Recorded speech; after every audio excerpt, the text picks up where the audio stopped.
Team.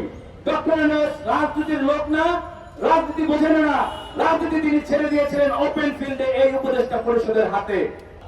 মামলা তো অনেকগুলো হয়েছে, আমরা দেখেছিলাম বিগত সময় আমলেও, এখনো হয়েছে, এবং নব্য দুর্নীতিবাজদের বিরুদ্ধেও মামলা হয়েছে, এই অন্তর্বর্তীকালীন সরকারের আমলেও হয়েছে। কিন্তু কতজন দুর্নীতি দমন কমিশনের দুর্নীতিবাজদের বিরুদ্ধে মামলা হয়েছে? আমরা বলতে চাই, দুর্নীতি দমন কমিশনের বর্তমান যিনি চেয়ারম্যান আছেন, আমরা তাকে ভালো মানুষই মনে করতে চাই। ভালো মানুষ, ভালো মানুষের মতো যে দায়িত্ব আপনাকে হস্তান্তর করা হয়েছে সেটি পালন করুন।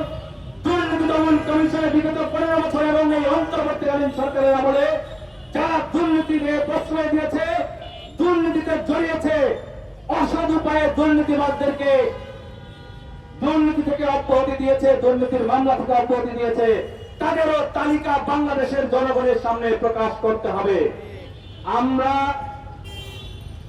আমরা সচিবালয়ে বলেছি, সচিবালয়ে যে ফ্যাসিবাদের দোসররা আছে তাদেরকেও অনতিবিলম্বে প্রত্যাহার করুন।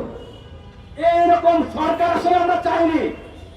অন্তর্বর্তীকালীন সরকার যেটি হয়েছে ডক্টর ইউনূস সাহেবের নেতৃত্বে, ডক্টর ইউনূস সাহেবের প্রকৃত টিমটা হলো জাতীয় ঐক্যমত কমিশন, যেটি হয়েছে সেটি হলো ডক্টর ইউনূসের প্রকৃত টিম।